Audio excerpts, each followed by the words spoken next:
Oke,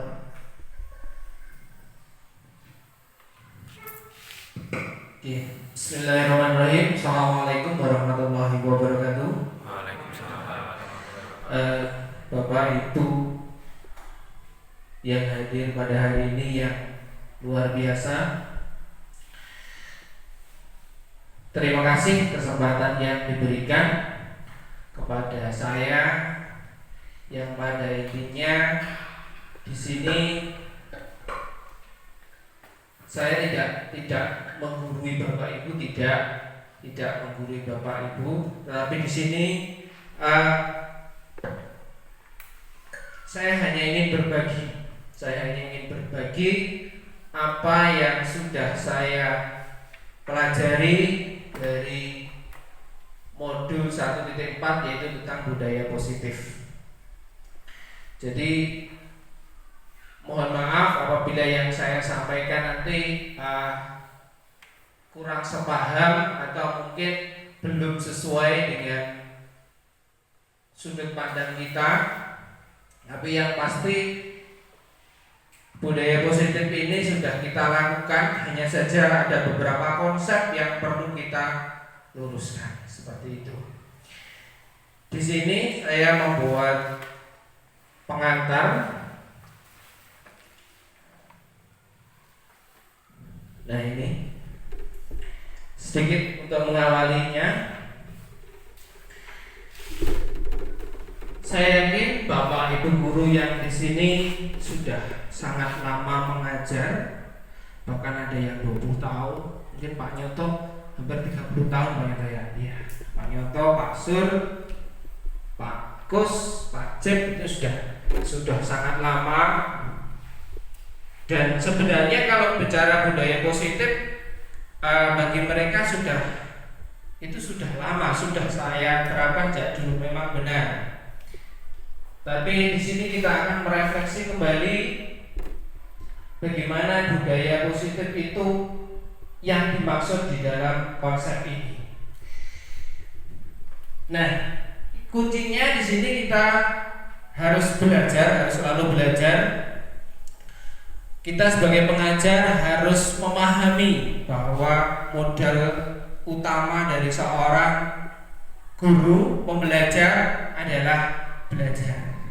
Di mana kita berhenti belajar, berarti disitulah dunia pendidikan akan mati. Berarti kita harus tetap belajar. Dan belajar bisa dari mana saja, dari siapa saja. Hari ini kita akan belajar menjelajahi budaya positif yang ada di dunia pendidikan hingga mengakar pada praktik-praktik baik di sekolah. Bagaimana budaya positif di sekolah bisa membentuk karakter murid, guru, dan terimplementasi dalam visi maupun misi sekolah. Memproses disiplin positif yang nanti akan menjadi perubahan baru yang menggerakkan seluruh komponen-komponen di sekolah. Diharapkan ilmu disiplin positif ini bisa menjadi awal untuk berproses, menumbuhkan semangat satu dengan yang lainnya agar tercipta pribadi dengan kontrol penuh pada diri dan karakter yang kuat bagi para guru dan tatanan komponen sekolah untuk mewujudkan budaya positif dalam rangka memajukan pendidikan di Indonesia. Kira-kira itu yang nanti akan saya sampaikan. Jadi intinya budaya positif itu harus kita mulai dari diri kita masing-masing.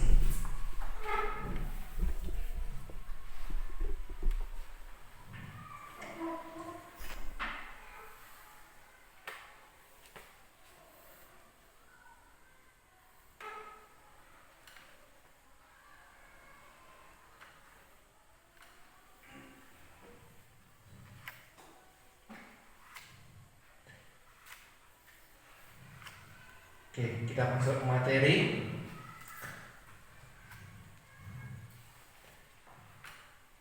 Nah, ini kita baca sejenak pengertian budaya positif atau sebuah iklim positif ini diambil dari pemikirannya Ki Hajar Dewantara. Kita rileks saja Bapak Ibu. Di sini ada sebuah pernyataan Ki Hajar Dewantara. Kita ambil contoh perbandingannya dengan hidup tumbuh-tumbuhan seorang petani. Dalam hakikatnya sama kewajibannya dengan seorang pendidik. Berarti di sini kita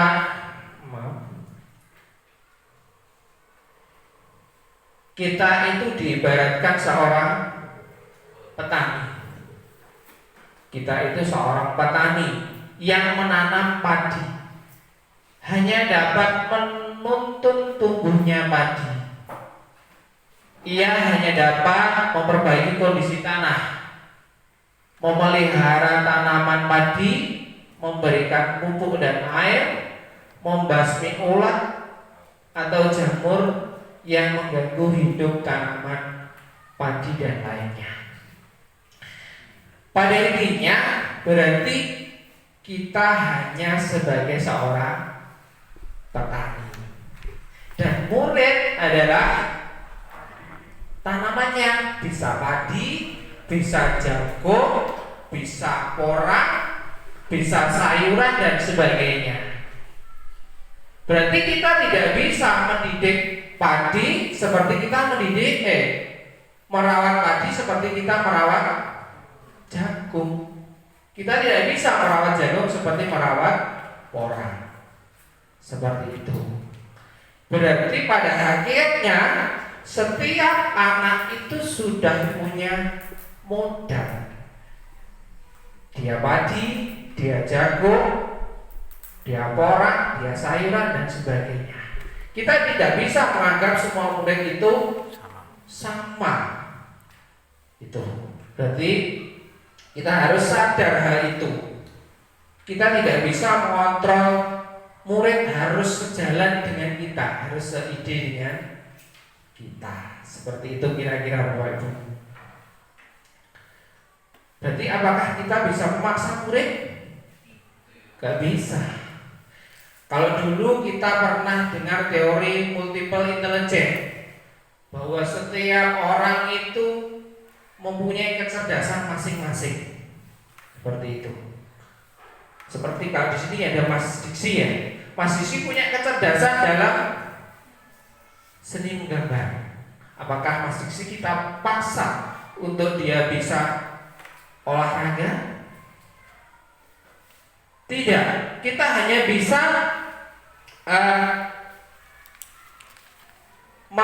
menyuruh Mas Diksi itu hanya sebatas dia, tapi dia tidak bisa mengontrol dirinya saat untuk menguasai olahraga. Kira-kira seperti itu. Nah, ini untuk meluruskan paradigma kita. Tadi Mas Gofur sudah membagikan kertas. Sudah dapat semua Pak Ibu ya? Sudah? Nah, coba Bapak Ibu dari kertas itu tuliskan satu hal yang berharga dalam hidup Anda. Satu hal, boleh benda, boleh seseorang, apa saja, boleh hobi yang itu menurut Anda sangat berharga, sangat berharga. Keluarga, mobil, hobi, apa saja itu, apa saja yang itu menurut Anda paling berharga. Silakan. Yang besar, yang paling berharga menurut Anda. Oke, silakan. Ada yang nulis mobil, ada yang nulis sapi, ada yang nulis kerbau. Kalau anak seperti itu, mobil, motor, bola, seperti itu. Nah, mungkin keluarga, karir, kekasih, mancing, bisa juga kan? Kita tidak bisa untuk mempengaruhi seorang. Silahkan, mau ke Mbak Jen. Terus saja Mbak Jen. Yang paling berharga, boleh satu atau dua. Terserah. Nah, tidak harus benda itu ya. boleh, Beda. boleh. Itu yang menurut Anda paling berharga. Hobi boleh Mas. Hobi. Hobi. Boleh. Oh, hobi.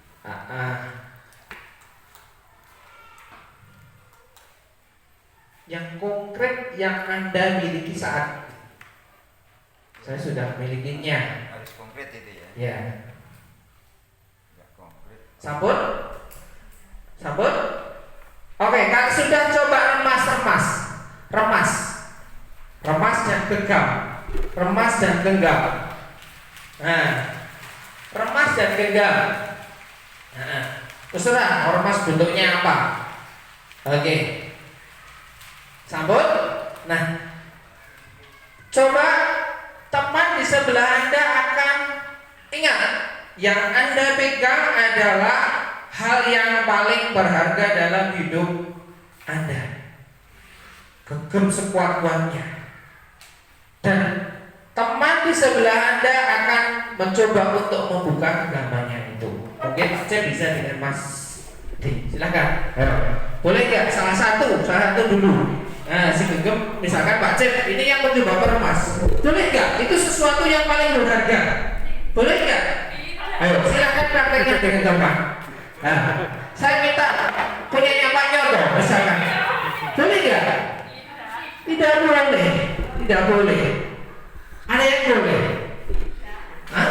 Berharga kok. Kenapa tidak boleh? Karena berharga. Nah, rahasia ada si anu Pak. Seperti itu. Nah, misalkan saya minta punya Mas Arji, padahal isinya istri ini, boleh nggak? Masa boleh? Oke, nah, oke cukup itu gambaran teori kontrol. Nah di sini, nah, dan itulah artinya bahwa sebenarnya kita itu tidak bisa mengontrol orang lain. Kita itu sebenarnya tidak bisa mempengaruhi orang lain, memaksa orang lain sesuai dengan keinginan kita. Siapapun itu.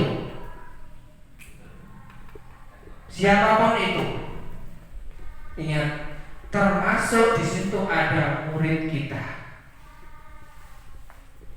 Sebenarnya kita tidak bisa. Murid harus sesuai dengan kita. Oke, dia akan nurut. Tapi suatu ketika gurunya tidak ada, dia akan kembali ke karakter aslinya. Seperti itulah. Nah, itulah. Itu disebut dengan teori kontrol. Ada sebuah teori gunung es yang mengatakan bahwa sedekat apapun kita dengan seseorang, bahkan istri pun ya, yang setiap hari kita bersama, kita itu hanya bisa menyelami dunianya itu hanya 12%. Berarti 88% di dalamnya adalah sebuah memori yang tersimpan. Kita tidak tahu apa yang sedang diselaminya, seperti apa perasaannya. Sebenarnya itu. Berarti banyak yang kita nggak tahu dari seseorang. Itulah kenapa kita harus selalu berpikiran positif. Dari apa yang kita pikirkan, dari apa yang kita rasakan, dan apa yang kita ucapkan, yang kita lakukan, semuanya harus disertai dengan positif. Kita akan gila sendiri apabila menganggap seseorang itu, saya itu tahu dia. Kita tidak bisa seperti itu. Nah, ini ada sebuah ilusi. Kita sudah masuk ke ruang kelas. Ada 4 sebuah teori kontrol, dan sebenarnya di sini hanya sebuah ilusi.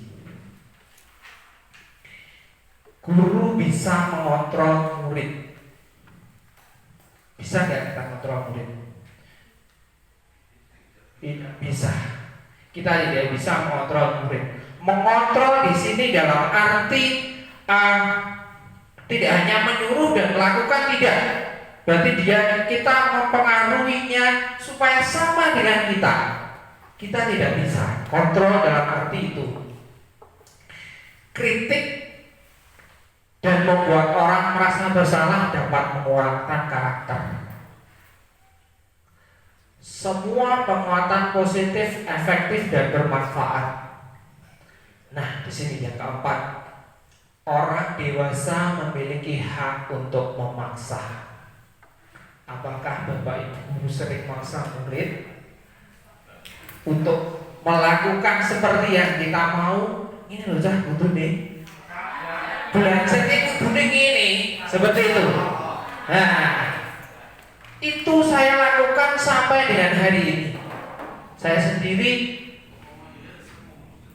masih seperti itu.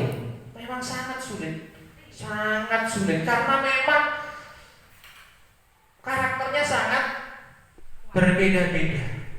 Dari 32 siswa saya itu kadang saya stres. Apalagi setelah pasca pandemi ini, ya belum pasca, masih dalam pandemi ini. Kemudian kemarin hanya belajarnya dalam daring, terus saat ini luring. Saya melihat ada lonjakan karakter, lonjakan sifat, lonjakan tindakan yang yang itu tidak sewajarnya, atau mungkin gimana ya, itu jauh berbeda dari anak yang saya lihat dulu kelas 4, sekarang kelas 6. Itu baik, karakter mereka sudah sangat berbeda. Mereka sudah asik dengan hal-hal baru mereka, dengan TikTok, dengan YouTube, dengan game. Nah, itu merupakan tantangan besar bagi kita. Bagaimana kalau kita mengajarkan hanya konvensional, ngajar, nulis, mengerjakan, pulang, tapi mereka lebih menarik melihat YouTube, lebih menarik melihat game dan sebagainya. Saat ini kita memang berat. Waduh, karo dibuat bandingan ngono ke karo mengajar, belajarnya di sekolah dengan dia melihat YouTube, dia lebih menarik melihat YouTube. Nah, bebas. Berarti oke. Di situ ada kebebasan. Berarti ada kebutuhan dasar kebebasan yang harus kita penuhi dari siswa. Tetapi kita bawa ke dalam sebuah pelajaran. Itulah namanya merdeka belajar. Sulit memang, sangat sulit karena tiap anak karakternya berbeda. Nah, ini sejak saya menjadi guru sampai dengan saya sebelum mendapatkan materi ini, saya itu berpikiran stimulus respon itu yang terbaik. Teori stimulus respon itu sudah bagus menurut saya. Tetapi ketika saya diperkenalkan dengan teori kontrol, itu ternyata teori mampu menggeser teori stimulus respon. Stimulus respon itu yang apa tuh? Ini kita ingat kembali. Secara tidak langsung kita mungkin lupa pengertiannya, tapi kita mendewakannya atau menganggapnya ini yang benar. Ada sebuah perbedaan yang mendasar antara teori stimulus respon dan teori kontrol. Coba kita cermati, kita santai saja, one by one. Teori stimulus respon, kita mencoba mengubah orang agar berpandangan sama dengan kita. Nah, dalam teori kontrol, kita berusaha memahami pandangan orang lain tentang dunia. Jadi ini lebih luas. Kalau pada stimulus respon, mengajak orang itu sama pandangannya dengan kita, seperti yang saya lakukan terhadap murid saya dulu. Nah, kemudian yang kedua, perilaku buruk dilihat sebagai suatu kesalahan. Itu dalam teori respon. Tapi dalam teori kontrol, kita melihat bahwa semua perilaku memiliki tujuan. Kita tidak bisa menganggap anak setiap melakukan kesalahan kita menghukumnya, tidak. Tapi kita perlu mendalaminya. Kenapa dia melakukan kesalahan itu? Kenapa melakukan kesalahan itu? Bagaimana pendidikannya di rumah? Bagaimana pendidikannya di lingkungan? Dan sebagainya. Intinya kita tidak boleh justice. Ini sebuah kesalahan, kamu harus dihukum, kamu harus patuh dengan saya. Tidak bisa. Kamu harus patuh dengan peraturan sekolah. Tidak bisa.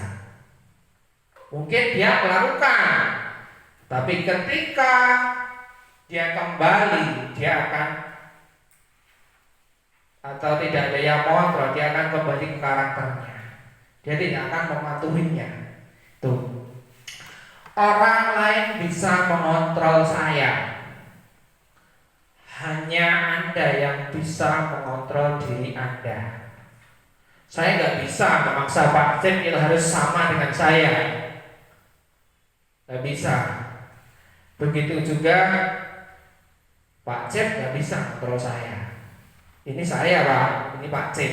Beda kan? Ini Pak Us, ini saya. Nggak bisa. Kemudian begitu juga dengan murid. Kita tidak bisa mengontrol murid untuk sama pandangannya dengan kita. Tidak bisa. Semuanya harus manut guru nih. Gak iso. Kalau nenek guru nih dia akan kembali lagi. Ini yang harus kita sadari. Pemaksaan ada pada saat bujukan ada. Itu pada stimulus respon. Kemudian pada teori kontrol, kolaborasi dan konsensus menciptakan pilihan-pilihan baru. Nah, ini lebih biasanya kalau muridnya wis orang ada bapaknya ra gelem menang, adanya hukuman. Nah, kolaborasi yang seharusnya kita lakukan adalah memberikan pilihan-pilihan baru. Model berpikir menang kalah, ada yang menang, ada yang kalah dalam teori stimulus respon. Tapi pada teori kontrol kita diharapkan punya pemikiran model menang-menang. Kita tidak bisa kita menang di sini atau anak ada yang tersalahkan, anak-anak yang terpinggirkan di dalam kelas. Seperti itu.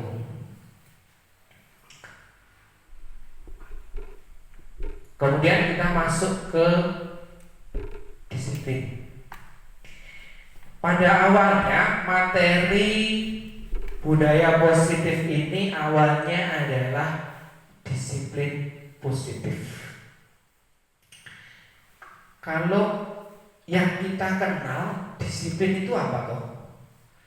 Selama ini yang kita pahami patuh, aturan, taat, seperti itu kan? Berarti nyaman gak kalau kita disiplin? Kita harus diam, kita harus taat, kita harus sesuai dengan yang disyaratkan. Kalau saya gak nyaman, jujur saya gak bisa disiplin. Nah, mulanya, jadi ada pergeseran makna disiplin di sini.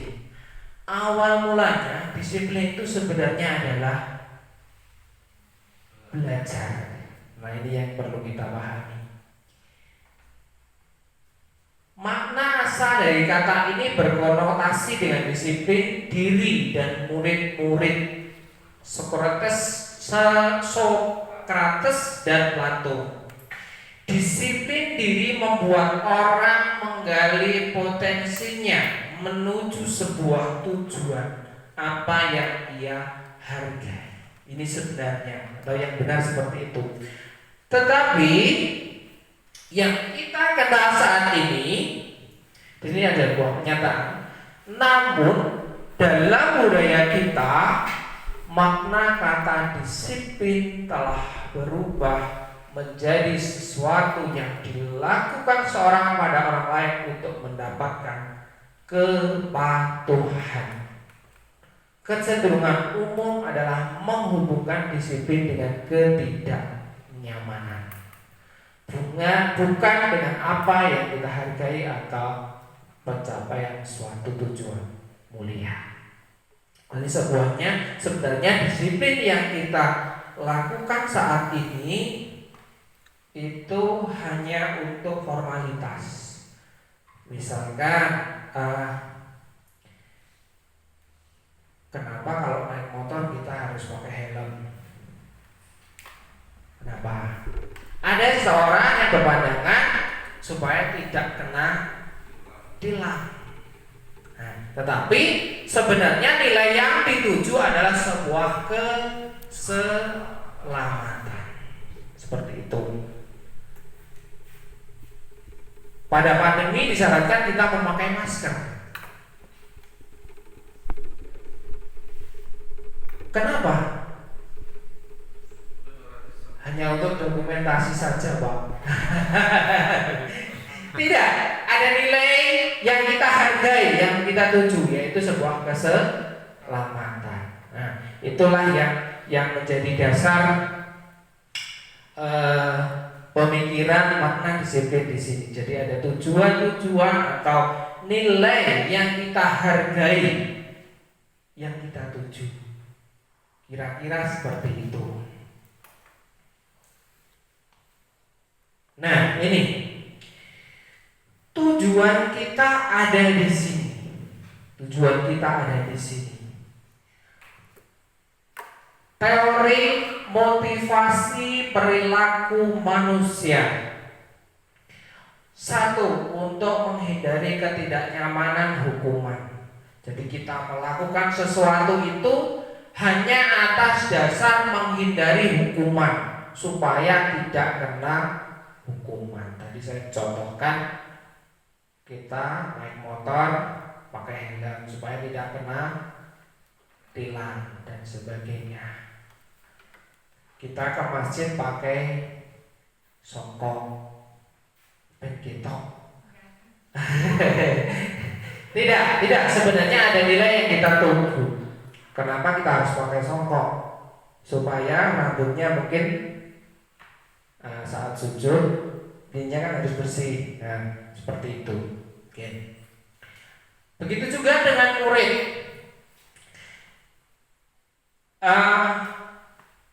Kalau tidak membuang sampah di tempat sampah, push up 10 kali. Tapi anak tidak pernah paham kenapa kita harus membuang sampah di tempatnya. Dia tidak menyadari dampak kalau membuang sampah sembarangan. Kira-kira seperti itu.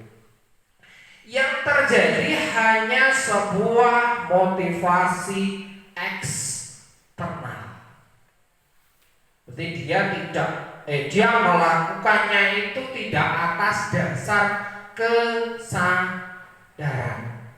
Seperti itu. Yang kedua, ini tingkat lebih, untuk mendapatkan imbalan dari orang lain atau institusi. Oke, yang bisa mengerjakan pulang duluan, atau yang bisa mengerjakan saya kasih permen. Boleh nggak? Boleh saja. boleh saja. Dan itu saya terapkan sebelum saya mendapatkan materi. Tapi sebenarnya berdasarkan teori motivasi perilaku manusia, itu hanya merupakan motivasi eksternal.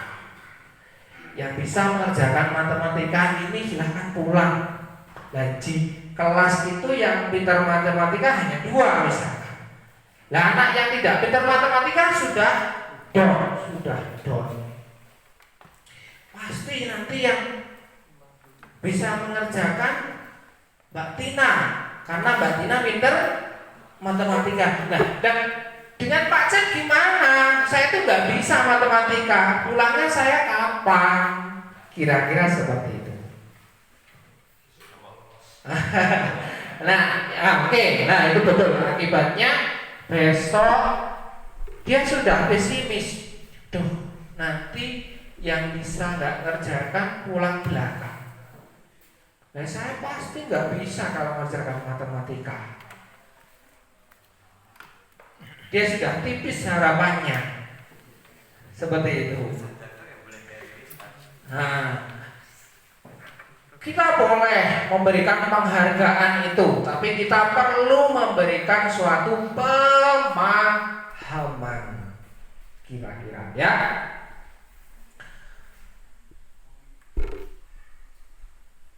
Oke, terima kasih Bu Husnul. Oke, yang ketiga, setingkat lebih tinggi.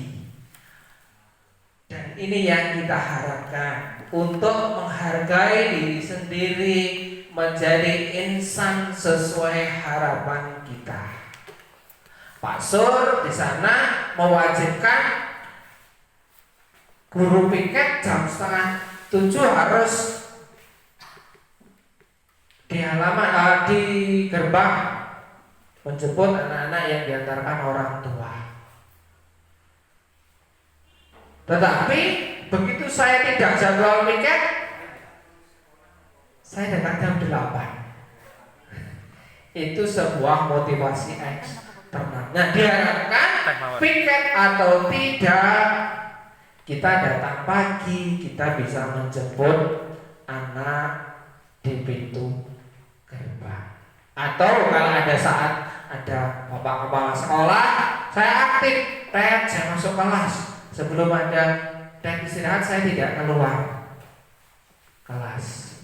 Tapi begitu bapak kepala sekolah nggak ada, Pak Sur nggak ada, saya ngopi dulu.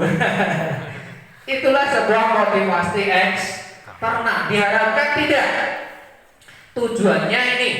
Tujuannya adalah kita memiliki motivasi internal dengan tujuan membentuk disiplin positif. Jadi ada aturan atau tidak, ada kepala sekolah atau tidak, saya berusaha datang pagi, saya menjalankan tugas saya dengan baik. Seperti itu. Jadi tujuannya adalah motivasi internal. Jadi kalau saya boleh mengambil kesimpulan, motivasi internal itu adalah sebuah kesadaran. Kita melakukan aturan, mematuhi aturan itu dengan sadar, dengan penuh keikhlasan. Nah, Pak Sur sering ngendikan nek ke sekolah niatkan ibadah. Itu kata yang sangat luar biasa. Karena ibadah itu sudah mencakup semuanya. Dari rezeki, berkah, manfaat dan sebagainya. Pokoknya luar biasa kalau ibadah. Next. Nah, inilah yang kita tuju. Maksud materi itu ini. Di mana budaya positif itu setelah kita mengetahui paradigmanya, kita terapkan di kelas kita. Dari peraturan kelas yang ada, yang dipasang, kalau di belakang ada tata tertib siswa. Oh itu ya, Bapak itu bisa lihat di belakang ada tata tertib siswa, atau mungkin aturan-aturan yang dipasang di sekolah kita. Diharapkan itu tidak hanya sebuah peraturan, tapi sebuah keyakinan yang dituju.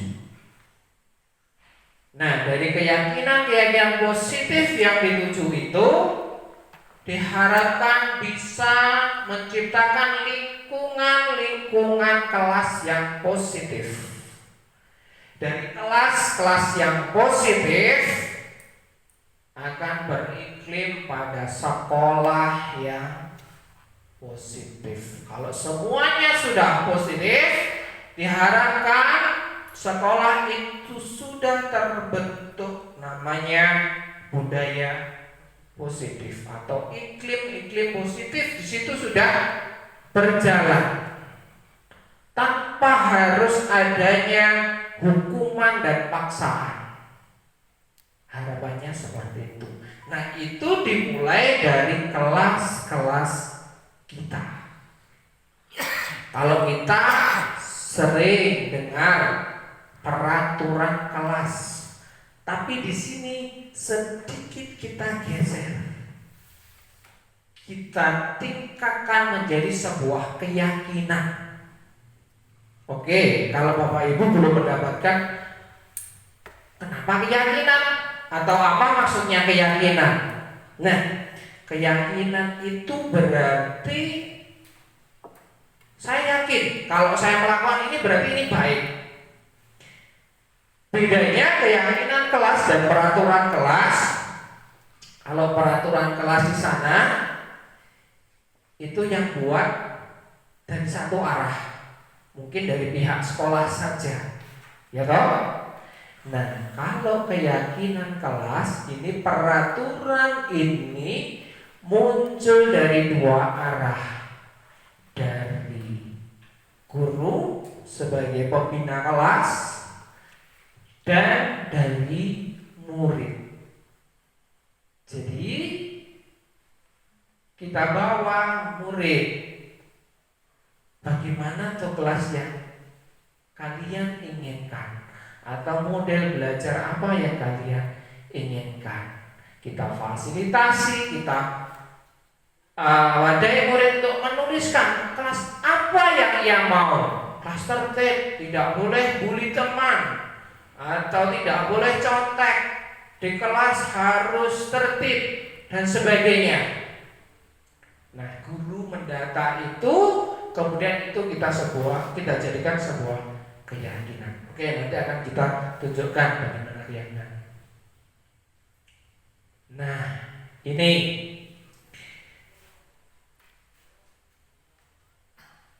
keyakinan kelas, hukuman dan penghargaan. Mengapa keyakinan kelas bukan peraturan saja? Apakah peraturan tidak cukup? Sudah boleh. Monggo kalian tunjuk sih. Kalian tunjuk. Monggo. Apakah peraturan saja tidak cukup membuat siswa tertib? Mungkin bisa saja kita pakai peraturan, tetapi di situ kita membuat peraturannya sudah melibatkan siswa. Nah, namanya karena itu sudah merupakan kesepakatan, itu namanya berubah menjadi keyakinan kelas atau kesepakatan kelas. Nih, sebagai ilustrasi mengapa ada peraturan kelas, mengapa ada peraturan harus menggunakan helm bila mengendarai kendaraan roda 2. Ini keselamatan yang 7 berarti keselamatan tadi, ya loh, bukan tilang. Mengapa ada peraturan 3M? Apakah tidak supaya tidak kena denda? Tidak, karena di situ ada nilai yang dituju yaitu kesehatan. Mengapa harus datang tepat waktu pada saat mengikuti pelatihan? Mengapa? Karena kita harus memahami bahwa itu kita yang butuh. Kita yang butuh. Kenapa anak-anak kalau pagi disarankan sholat duha di sekolah, tetapi pada saat libur dia tidak sholat duha di rumah. Kenapa? Karena mungkin anak belum memiliki tadi yang namanya motivasi intrinsik. Jadi dia belum memahami kenapa saya harus sholat duha. Kenapa saya harus sholat duha? Berarti kalau dia tidak, walaupun libur, dia tetap sholat duha. Kira-kira seperti itu. Nah, untuk mendukung motivasi intrinsik, kembali ke nilai-nilai atau keyakinan-keyakinan lebih menggerakkan seseorang dibandingkan mengikuti serangkaian peraturan-peraturan. Itu jadi sebuah kesadaran tadi, kita melakukan sesuatu atas dasar kesadaran. Oke, nah ini monggo supaya tidak begitu tegang. Saya juga.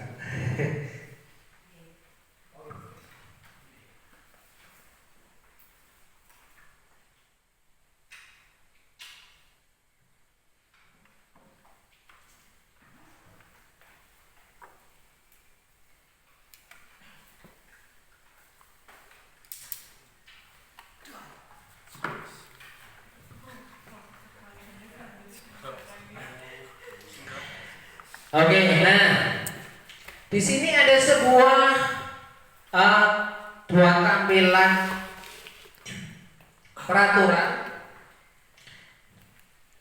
Kita pelajari mana yang ini lebih humanis atau yang lebih bagus kita terapkan.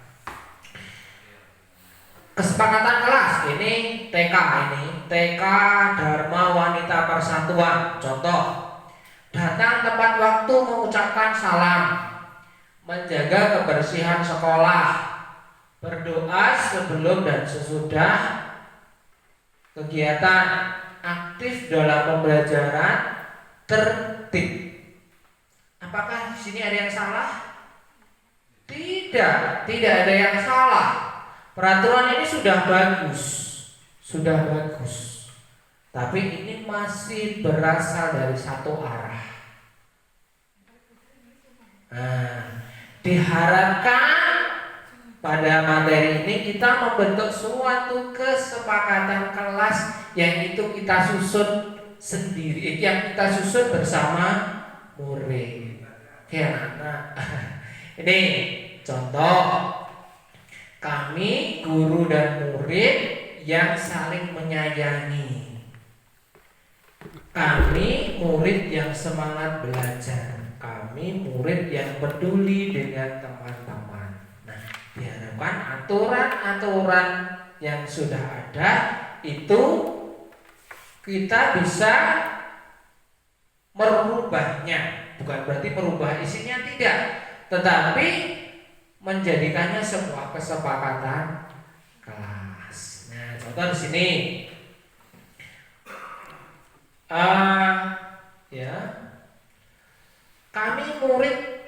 Kami murid yang peduli dengan teman-teman. Ini kan sebenarnya dari siswa tadi, tidak boleh membuli. Terus kalau ada yang sakit kita menjenguk dan sebagainya. Kita tidak boleh menyakiti, kita tidak boleh mengolok-olok dan sebagainya. Berarti di situ kita namanya peduli dengan teman-teman. Kami guru dan murid yang saling menyayangi, begitu juga.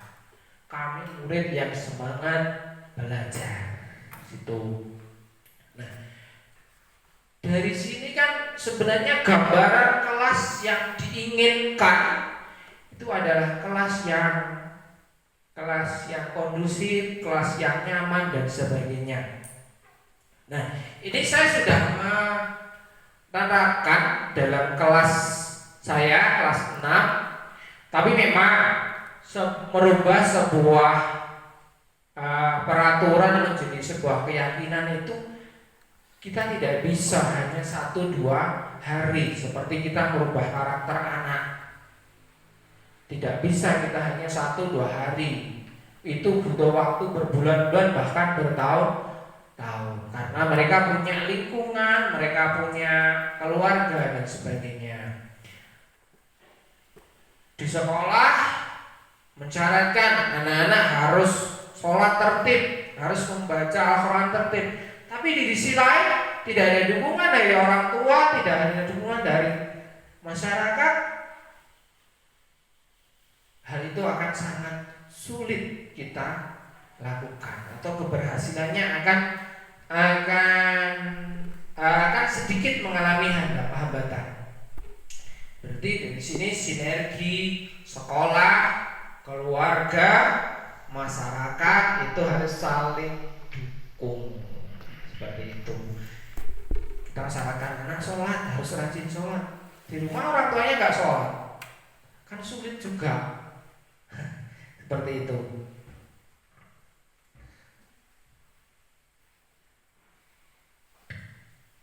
Oke, ini. Nah, di sini ada sebuah tabel. Kalau nggak salah kemarin sudah saya share ini materinya. Selalu kembalikan buku pada tempatnya. Ini aturan yang ada di kelas. Nanti kita ibaratkan ini aturan yang ada di kelas kita. Selalu kembalikan buku ke tempatnya. Sebenarnya apa toh tujuan mengembalikan buku ke tempatnya itu? Apa kira-kira? Nah, kalau dibutuhkan lagi, udah mencarinya dan mengajarkan anak-anak untuk bertanggung jawab. Kira-kira seperti itu. Nah, mungkin anak-anak kalau masuk kelas, karena kelasnya dipel, ditempatkan di tempat sepatu, ditata yang rapi. Berarti kita mengajarkan tanggung jawab. Anak-anak kalau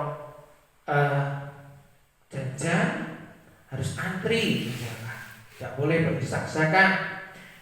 Jadi kita harus memberikan pengertian kenapa kita harus antri, kenapa kita harus rapi dan sebagainya. Dilarang mengganggu orang lain. Apa nilai yang dituju? Di kelas nggak boleh ganggu temannya, nggak boleh dalam arti usil. Nanti nilai yang dituju adalah kita saling menghormati. Hadir di sekolah 15 menit sebelum pembelajaran dimulai, atau guru piket, ya Pak Sur, datang jam 6.30. Jadi ada nilai yang dituju, yang diharapkan dari Pak Sur di situ adalah sebuah komitmen bahwa kita sebagai seorang guru harus menjadi sebuah teladan. Nah, bagi anak-anak. Tuh Mas Rian ya. Ini saya ya, Pak. Ini saya di sekolah saya, Pak. Aturannya Pak Sur agak banyak, Pak Nyoto akhir-akhir ini memang. Jadi saya berusaha berpikiran positif terhadap aturan-aturan yang ada itu. Saya sadari, saya bangun itu sebuah hal yang harus saya sadari dan saya terapkan. Saya yakin tujuannya baik. Maaf, waktu pemaparan kurang 15 menit. Waduh, oke, untuk banter ini. Oke, nah, gunakan masker. Nanti ada nilai kesehatan yang dituju. Jangan berlari di koridor atau berlari di emper misalkan. Itu adalah sebuah nilai keselamatan yang dituju. Next.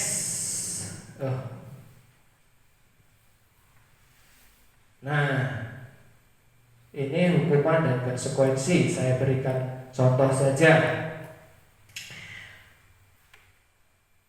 Menyuruh murid mencatat saya tidak akan terlambat lagi sebanyak 100 kali karena datang terlambat ke sekolah. Itu sebuah hukuman atau konsekuensi? Hukuman, karena terlalu berat atau di luar batas. Beda, menyuruh murid lari mengelilingi lapangan basket 2 kali karena terlambat ikut pemanasan. Ini sebuah konsekuensi, itu masih dalam batas wajar. Itu juga kalau kita hukum murid atau memberikan pelajaran kepada murid harus kita lihat batas-batasnya. Oke. Nah, ini hukuman itu sesuatu yang menyakitkan harus terjadi. Kalau konsekuensi memang harus terjadi. Nah, hukuman itu membuat anak marah, merasa bersalah, dipermalukan, merasa tak dihargai. Tetapi kalau konsekuensi, anak memang kehilangan hak, dibuat tidak nyaman, diasingkan, tetapi hanya untuk sementara karena tidak terlalu berat. Tuh. Nih, materi yang luar biasa, kebutuhan dasar manusia. Saya berjenengan murid itu sebenarnya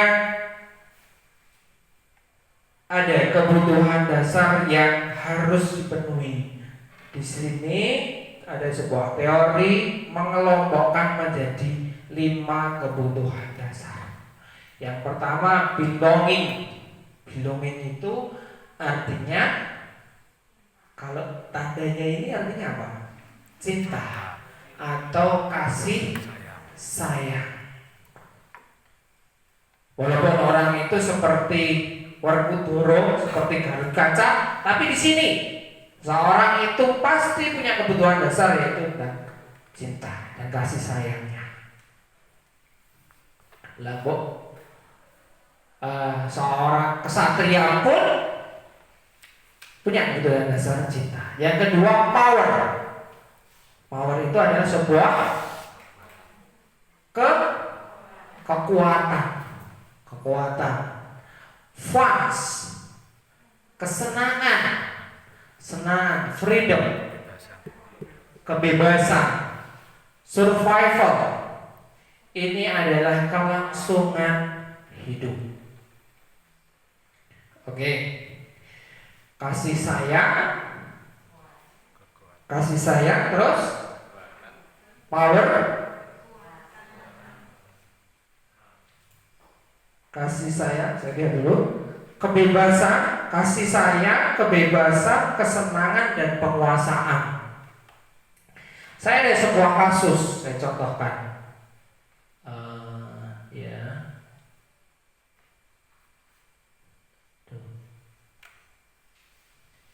Semoga tidak lupa. Kebutuhan dasar, pemenuhan kebutuhan dasar.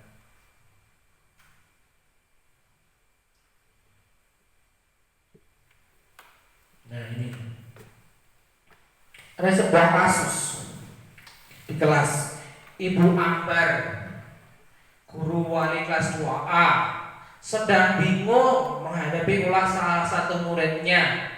Beberapa anak di kelas telah datang padanya dan mengeluhkan Doni seringkali meminta bekal makanan siang mereka dengan paksa.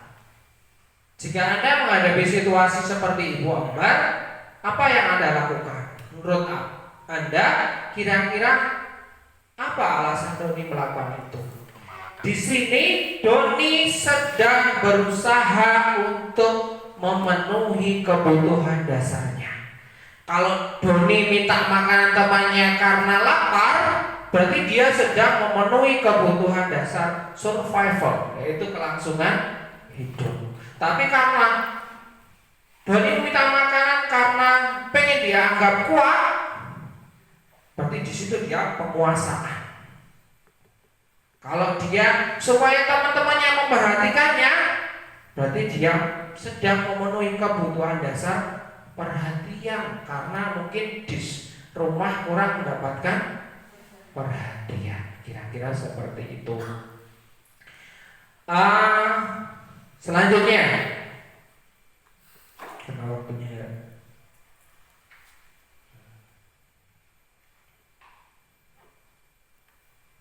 Nah ini, next.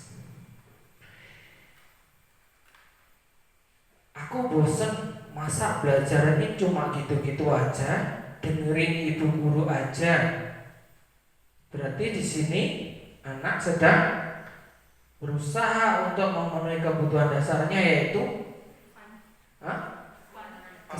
bosan, berarti kebebasan. Nah, Aku sebel gambarku tidak rapi, malah bu guru ini nunjukin ke teman-teman. Apa? Hah? Aku sebel. Mosok gambarku elek didodone bu guru. Apa? Kesenangan mungkin ya, dia tidak senang. Nah, kemudian ibu guru tidak menyapaku hari ini padahal jepit rambutku baru. Nah, ini sebuah kasih sayang. Dia pengen diketok-ketok nih. Kacamataku baru atau jepit rambutku baru. Seperti itu, murid pengen sekali diperhatikan, pengen dihargai. Gurunya pengen ngerti ini. Bu guru ini ngerti aku, ngono Pak guru ini ngerti aku. Kira-kira seperti itu.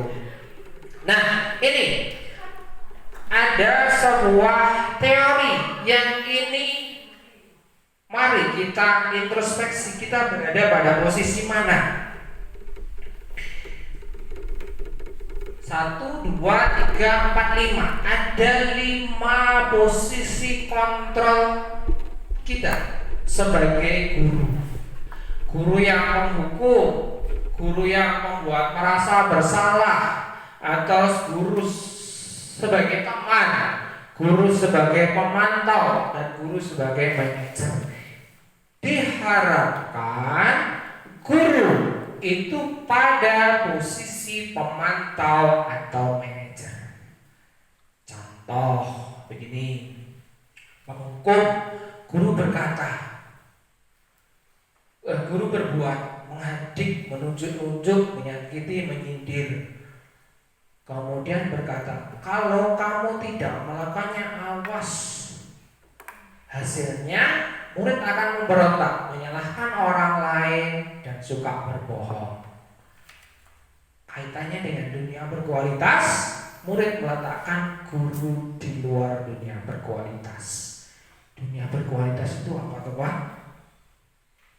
Dunia berkualitas sebenarnya ada sebuah album, seperti album foto yang ada di memori kita.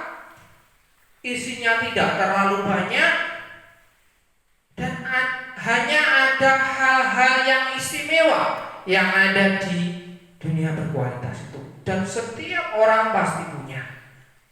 Ini diistilahkan di sini dunia berkualitas. Misalnya saya itu dulu punya guru sangat sabar.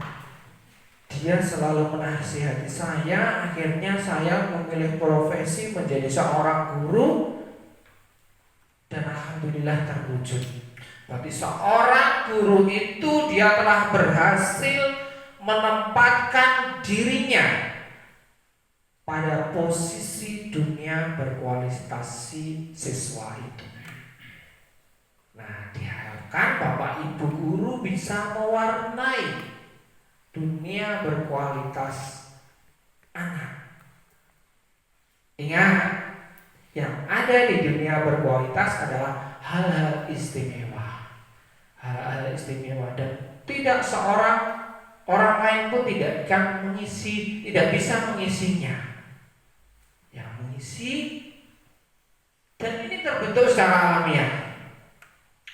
Misalkan saya itu pernah punya kekasih yang wow, dan saya tidak akan pernah melupakannya sampai nanti saya mati pun. Itulah berarti seseorang itu telah berhasil menempati dunia berkualitas di album saya. Dan semua orang pasti pernah punya, pernah mengalami, kita menyadarinya atau tidak.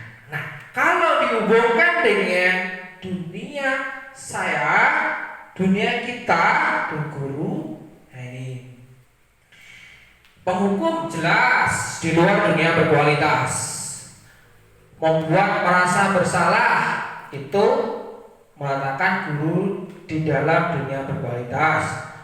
Nah, teman membuat alasan-alasan untuk muridnya, ayolah lakukan demi ibu, Masa kamu tidak mau? Ingat, ibu pernah bantu apa? Jadi membujuk siswa untuk melakukan sesuatu itu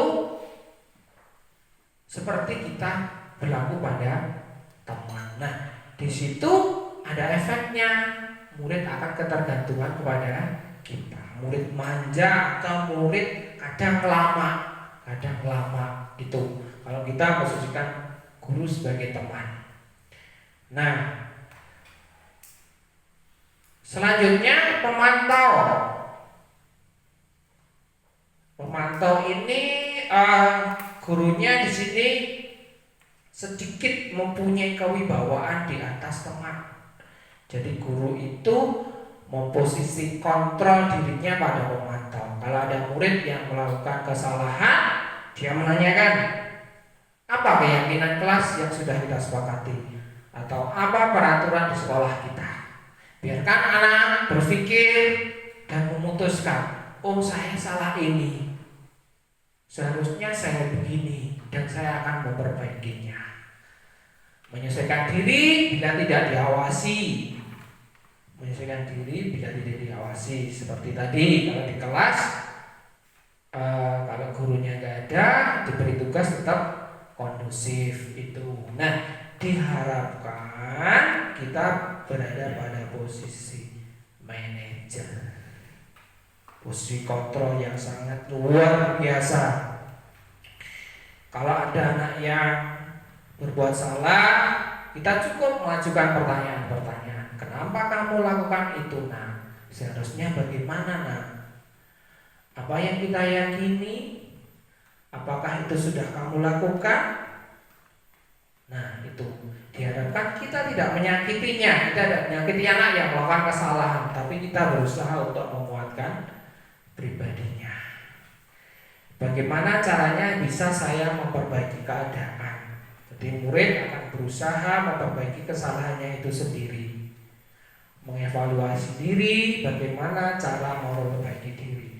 Nah, ini adalah motivasi intrinsik. Jadi murid, guru pun melakukan sesuatu itu atas dasar kesadaran, kontrol diri. Nah, sudah cukup. Nah, ini kita sadari kalau kita menyampaikan sebuah pesan, ada tiga aspek. Berapa besar sebuah pesan tersampaikan, ini komposisinya.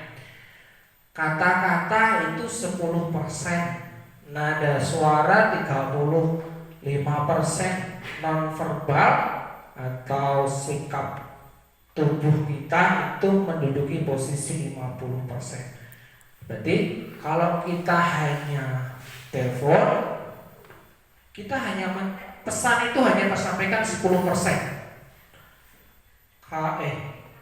Kata-kata kalau kita WA, misalkan kita hanya pesan hanya 10%. Kalau kita telepon 35%.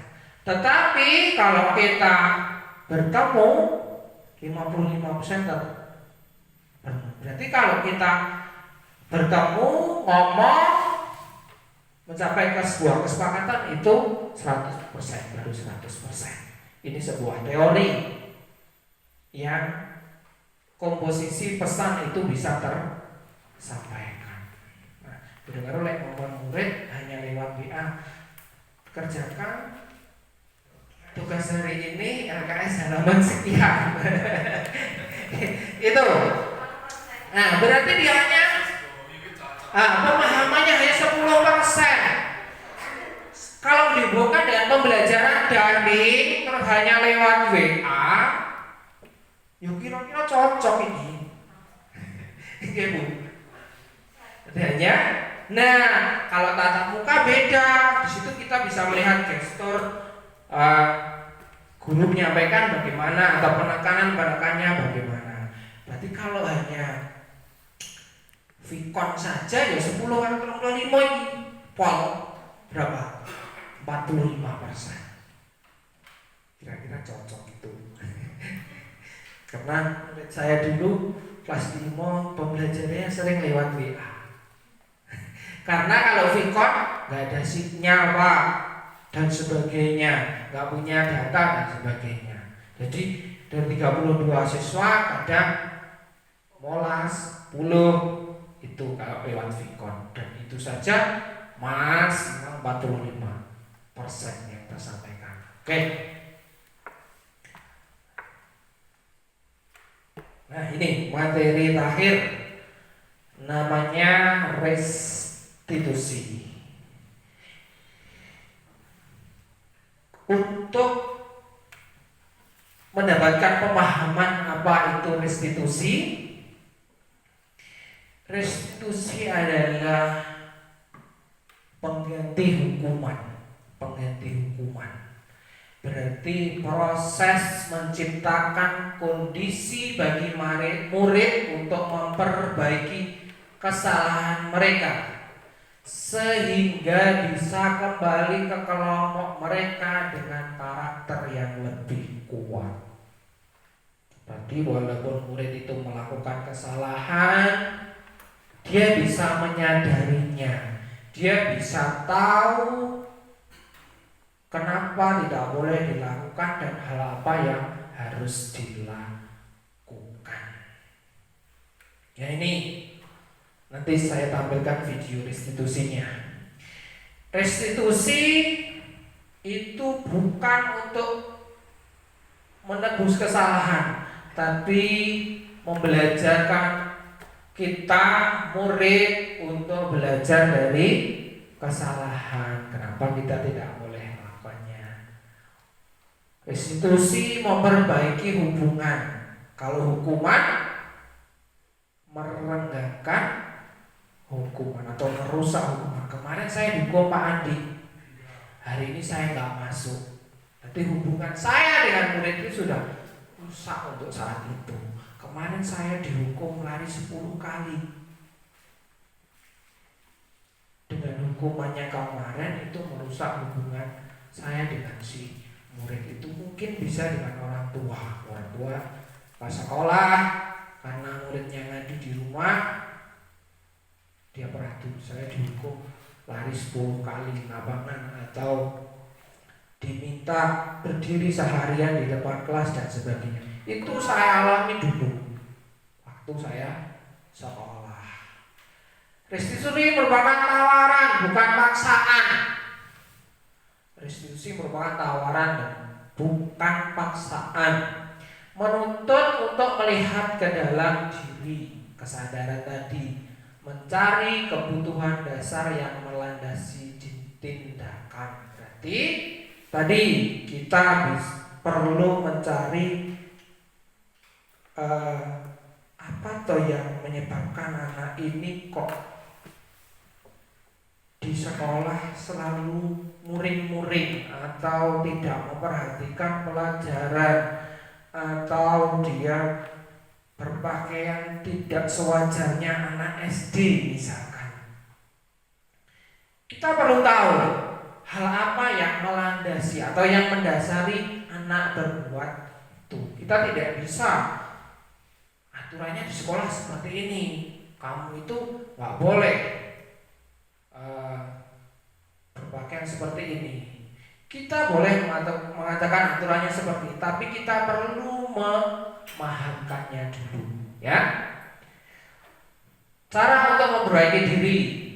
Nah, ini yang paling penekannya di sini, fokus pada karakter bukan tindakan. Berarti kita tidak boleh merusak karakter anak itu. Kita tidak boleh melukai perasaan anak itu yang menyebabkan dia sakit hati dan dia tidak bisa kembali ke posisi dia sebagai seorang anak. Keceriaannya kita rampas dan sebagai hak-haknya kita rampas. Fokus pada solusi, tidak mencari siapa yang salah, tapi bagaimana menyelesaikan masalah ini.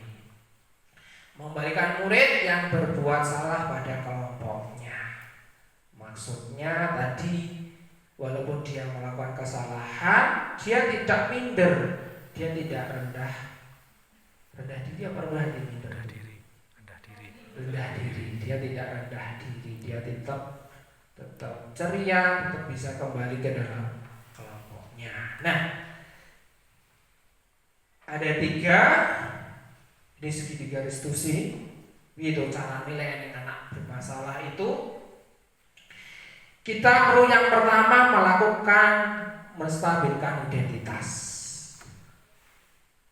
Guru berkata, berbuat salah itu hal yang manusiawi. Nah, contoh ya ini, tidak ada manusia yang sempurna. Bapak Ibu juga sering kok berbuat salah. Kita pasti bisa menyelesaikan masalah ini. Bapak Ibu tidak tertarik mencari siapa yang salah atau siapa yang benar. Tapi bagaimana kita bisa menyelesaikan masalah ini?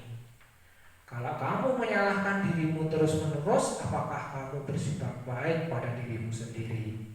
Ini tahap yang pertama. Jadi kita stabilkan dulu identitasnya supaya anak tidak merasa bersalah. Yang kedua, kita validasi tindakannya yang salah. Kamu bisa saja kan melakukan hal lebih buruk, tapi kamu nggak melakukannya. Kamu pasti punya alasan untuk melakukannya. Nah ini,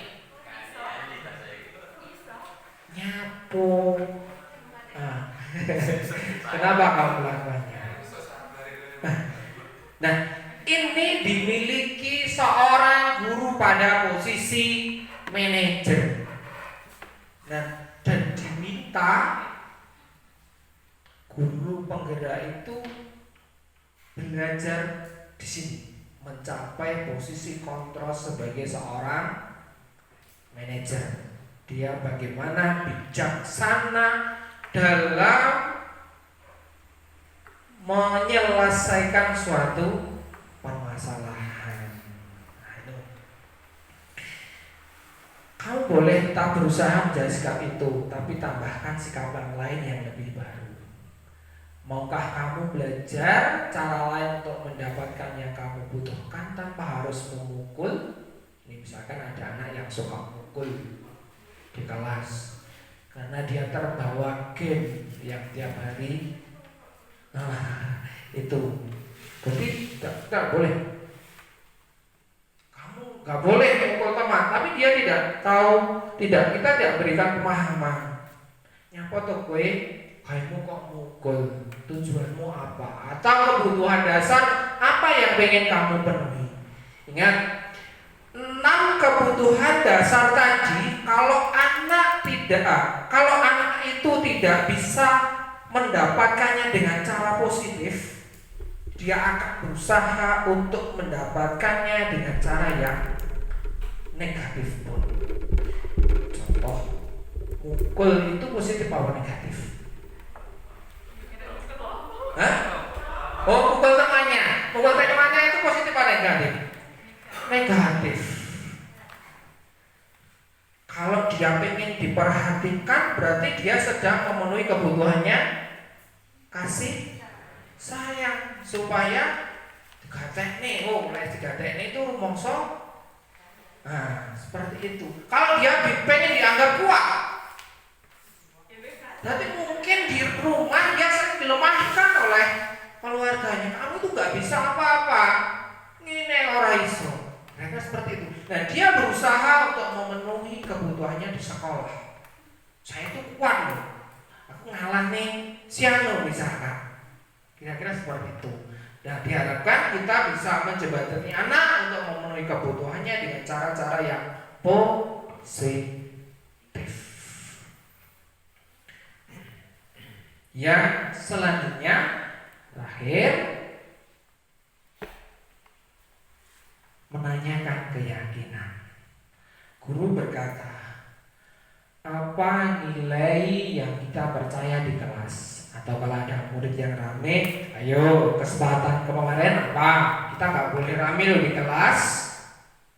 Berarti kita mengembalikan pada keyakinan yang sudah kita sepakati tadi.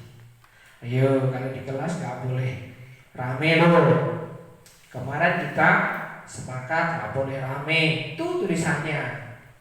Nah, bisa diam lagi. Nanti kalau rame lagi, ingatkan lagi. Dan di situ kesabarannya memang harus ekstra, harus, apalagi guru sekarang harus berlapis-lapis sabarnya. Tuh. Kemudian kelas yang ideal itu seperti apa? Yo, kemarin kan kalian pengennya kelas yang nyaman. Nah sekarang kok gaduh? Apa kamu ingin jadi anak seperti? Kamu ingin jadi anak seperti apa? Apa yang kamu rasakan ketika kamu melakukan itu? Kamu menjadi orang seperti apa? Nah, itulah 3 langkah kalau ada murid yang sedang melakukan kesalahan. Nah, ini terakhir Pak Nyoto, saya akan menampilkan sebuah video yang sudah saya video restitusi sebenarnya. Bagaimana toh sebuah keyakinan kelas itu terbentuk? Sebentar.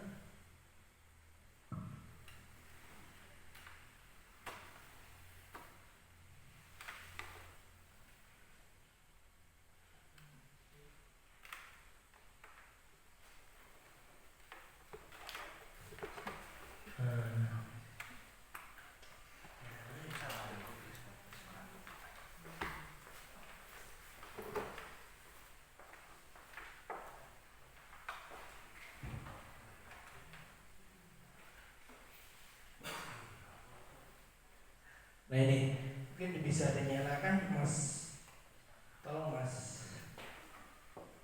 nyampe suaranya nyampe Mas, Mas Geto. Tanpa suara.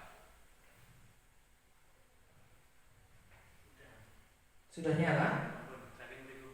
Oke, sudah Mas ya.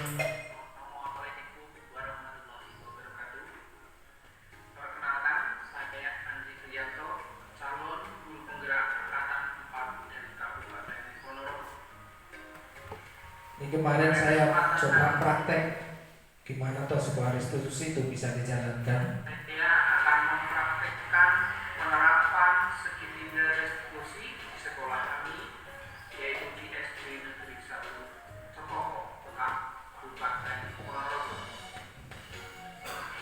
Apa itu restitusi? Restitusi merupakan proses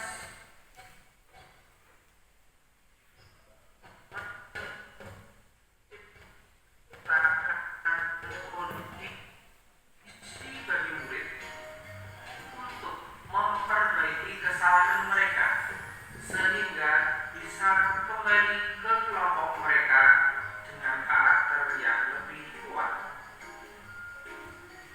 Adapun ciri-ciri dari restitusi itu sendiri: 1. Bukan untuk menebus kesalahan, tapi untuk belajar dari kesalahan. Yang kedua, memperbaiki hubungan. Yang ketiga, berupa tawaran, bukan paksa. Yang keempat, menuntut untuk melihat ke dalam diri. Yang kelima, mencari kebutuhan dasar yang mendasari tindakan mereka. Yang keenam, cara untuk memperbaiki diri. Yang ketujuh, fokus pada karakter, bukan tindakan. Yang kedelapan, fokus pada solusi. Yang kesembilan, mengembalikan murid yang berbuat salah pada kelompoknya. Restitusi terdiri dari 3 tahapan utama. Setiap tahapan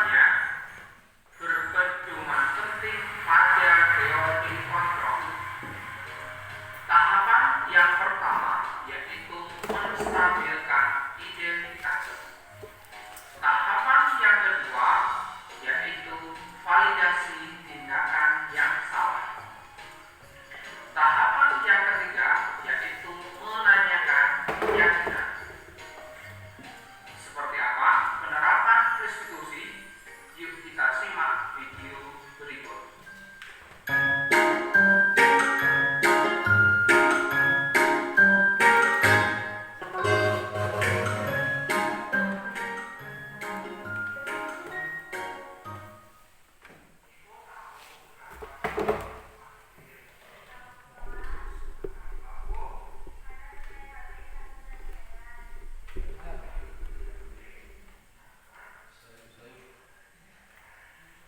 Ibu masih ingat keyakinan kelas yang sudah kita sepakati? Masih, Pak. Bagaimana bunyinya, Bu? Tidak boleh selain habis saat pembelajaran. Itu tidak boleh bermain HP saat karena hal itu Bisa merugikan diri dan orang lain. nanti kamu sudah main HP saat pembelajaran. Sekarang bagaimana, Bu? Saya berjanji tidak akan selain habis saat pembelajaran. Ibu kecil ya, bukan mengulangi perbuatan ini karena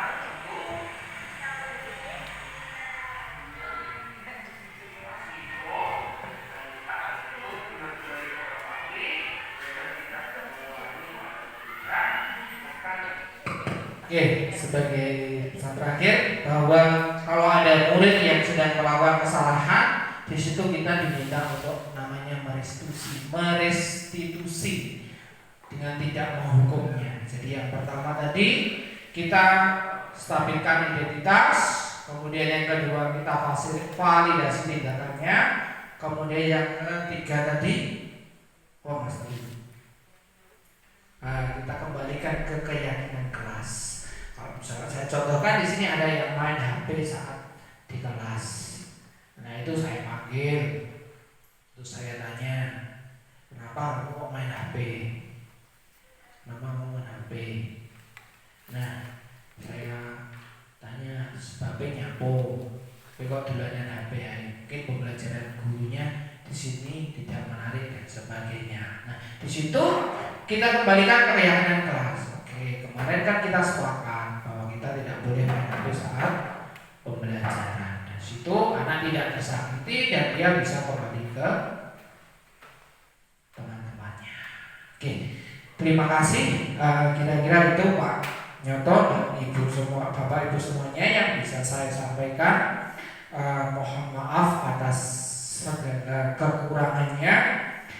Mungkin dari sini banyak hal-hal yang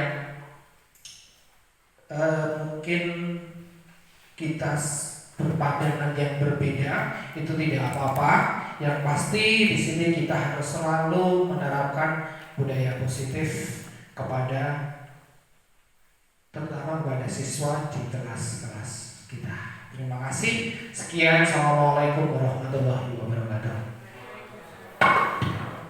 Terima kasih Mas Andi. Demikian Bapak Ibu peserta yang saya hormati, pemaparan materi tentang implementasi budaya positif di sekolah. Namun untuk Mas Andi mohon untuk tidak beranjak dari tempat dulu, mungkin dari peserta ada yang ingin bertanya yang mungkin sifatnya konfirmasi seperti itu. Bapak Ibu yang saya hormati, alokasi waktu yang kita sediakan, mohon maaf Mas Andi agak meleset, mungkin nanti videonya juga masih perlu edit. Kalau kita rencanakan 60 menit selesai, ini hampir 60 menit lebih 22 menit. Namun dari alokasi waktu keseluruhan Bapak Ibu masih tersisa 5 menit. Saya berikan kesempatan 5 menit untuk kita manfaatkan. Mungkin ada yang ingin konfirmasi, ingin klarifikasi, atau mungkin juga menyampaikan situasi real yang di lapangan untuk kita diskusikan, dimanfaatkan dari Bapak Ibu. Mungkin cukup satu saja biar 5 menit. Monggo Bapak Ibu mungkin mau sharing atau bagaimana, tapi di sini kita tidak berusaha saya tidak menjawabnya, atau berarti kita sharing saja istilahnya seperti itu. Monggo. Ya, silakan kalau ada yang ingin disampaikan dari peserta. Monggo Pak Cek atau Bapak Ibu yang lain. Kalau tidak ada, ya alhamdulillah. Oke. Mbak Nurul, Bu Sri, monggo Bu Sri. Monggo kalau ada yang ingin disampaikan. Oke, monggo Bu Sri. Assalamualaikum warahmatullahi wabarakatuh. Bapak Ibu yang kami hormati, langsung saja ke Mas Andi. Ini begini Mas, ini tadi tentang peraturan sekolah nih. Peraturan sekolah itu enaknya, itu kan sudah lama dipasang di setiap kelas-kelas ya, peraturan sekolah. Terus agar sinkron antara orang tua, siswa dengan sekolah itu enaknya itu apa dibagi peraturan sekolah itu diberikan kepada wali murid sehingga keduanya atau ketiganya itu bisa berjalan.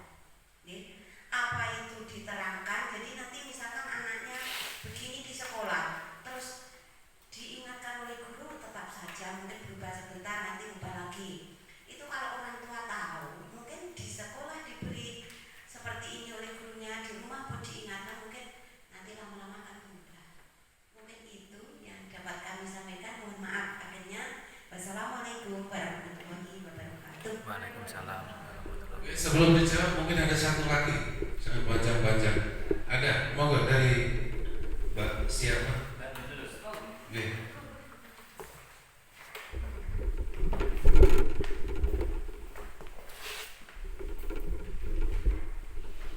Assalamualaikum warahmatullahi wabarakatuh.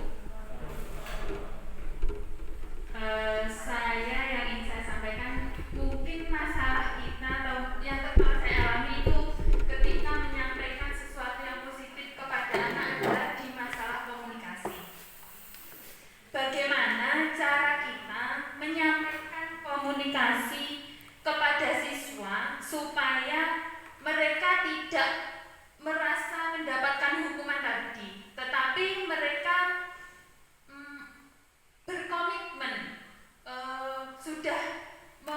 sudah masuk ke dalam jiwa raganya begitu. Apa yang mereka sepakati itu sudah masuk ke dalam jiwa raganya sehingga tidak terulang lagi. Karena yang sering terjadi adalah sudah kita sampaikan kepada anak, tetapi sekarang manut, besok begitu lagi. Mungkin masalahnya kalau saya di komunikasi. Jadi bagaimana kita bisa berkomunikasi yang efektif dengan siswa supaya baik begitu. Terima kasih. Cukup kali ya. Oh, satu lagi dari Pasur, udah. Pokoknya gue orang 5 jam siji, mau 5 jam siji. Sequence ini kita harus siapin Mas Rian kemarin. Ini waktunya nih tinggal berapa menit ini Pak? Ya, di situ apa yang disampaikan oleh Bu Sri dan Bu Bu Nita itu saya kira sama persis apa yang saya lakukan di sekolah saya khususnya. Ya, ini begini. Waktu itu saya melaksanakan kegiatan sosialisasi sekaligus untuk pleno wali murid. Kita tidak mudah, kita tidak gampang untuk mengubah karakter atau perilaku anak. Tidak semudah itu kita dengan memberikan pembelajaran yang seperti ini. Tapi semuanya perlu diadakan pembiasaan. Pembiasaan itu harus menjadi dasar dari keberhasilan apa yang kita tanamkan kepada anak. Itu untuk pembiasaan tidak cukup dari diri kita sendiri, tidak cukup dari bapak ibu guru. Kita kewalahan Bu Sri, kita kewalahan kalau hanya datang dari tepuk sebelah tangan.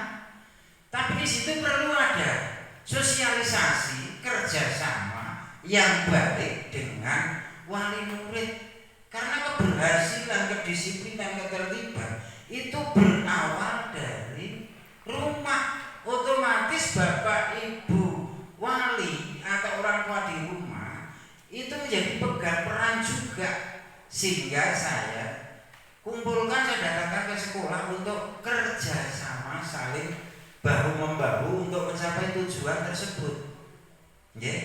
Di sana ada dikatakan oleh Pak Andi dalam penyampaiannya, di situ kok sinkron sekali, tertarik sekali saya dengan apa yang disampaikan. Saya sampaikan kepada wali dalam rangka sosialisasi kemarin. Itu ada stimulus dan kontrol. Stimulus dan kontrol. Stimulus adalah di situ, kalau saya buat di sini merupakan latar belakang saya melangkah untuk kegiatan apa kedisiplinan di SD 1 Cepoko. Karena apa? Berawal dari latar belakang, ada perbedaan-perbedaan anak, ada karakter yang berbeda, ada bakat yang berbeda, ada kemampuan yang berbeda, bahkan justru ada hobi yang berbeda. Nah, untuk kontrolnya adalah berupa kesadaran. Kesadaran dari siapa? Untuk menanamkan kesadaran dari siswa. Dan berawal dari kesadaran dari Bapak Ibu guru. Bapak Ibu guru. Tanpa ada kesadaran dari Bapak Ibu guru juga nggak akan berhasil untuk kontrol. Kita tidak boleh memaksa anak untuk salah suatu kemampuan, tidak boleh. Kita berkata bodoh kepada anak, nggak boleh. Kita harus menghormati.